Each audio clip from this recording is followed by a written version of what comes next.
नमस्कार, मैं हूं आपके साथ अभिषेक शांडिल्य। आज हम बात करेंगे बंगाल की और बंगाल से आ रही बयानबाजियों की वजह से रेप केस पर हो रहे असर की। बंगाल जल रहा है, जहां राजनीतिक पार्टियों के बीच दूरियां इस कदर हावी हैं कि कभी एक दूसरे के कार्यकर्ता आपस में भिड़ रहे हैं तो कभी उग्र बयानबाजी जारी है।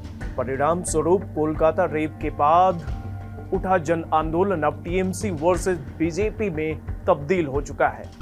तो चलिए विस्तार से समझते हैं। दरअसल अभी हाल ही में जन आंदोलन के बीच बुधवार को कोलकाता के मेयो रोड में तृणमूल छात्र परिषद की स्थापना दिवस में बंगाल की मुख्यमंत्री ममता बनर्जी ने कहा कि आरजीकर मामले में दोषी को फांसी दी जाए। इसके बाद उन्होंने बीजेपी पर हमला बोला।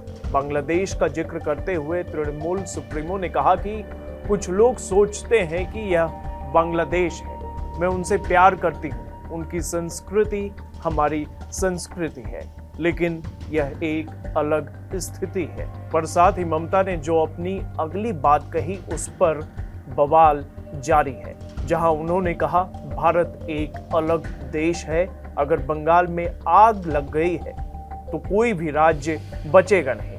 अगर बंगाल जल रहा है तो असम नहीं रुकेगा, नॉर्थ ईस्ट उत्तर प्रदेश नहीं रुकेंगे, झारखंड, ओडिशा, बिहार और दिल्ली भी नहीं बचेंगे। अब बंगाल की मुख्यमंत्री ममता बनर्जी की तरफ से आए इस बयान के बाद राजनीतिक हलचल तेज है, जिसमें उनके ऊपर ये आरोप लगाए जा रहे हैं कि संवैधानिक पद पर बैठने वाले को इस तरह के बयानों से परहेज करना चाहिए, क्योंकि लोग उन्हें फॉलो करते हैं।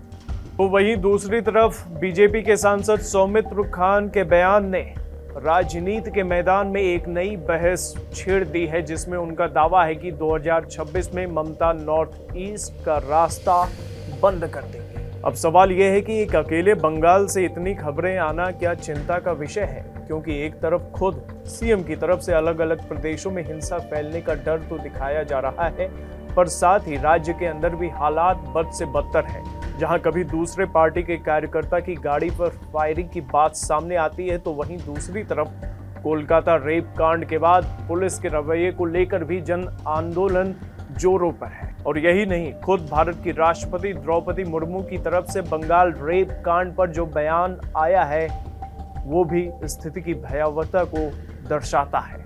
अब इन सब के बीच एक बात तय है कि वो ये कि बीजेपी, टीएमसी और बाकी दलों के बीच जारी संघर्ष में नुकसान उस केस का हो रहा है जिस पर जनता की नजरें टिकी हुई हैं, जिसके लिए सभी दलों को एक साथ एक स्वर में आवाज उठाना चाहिए।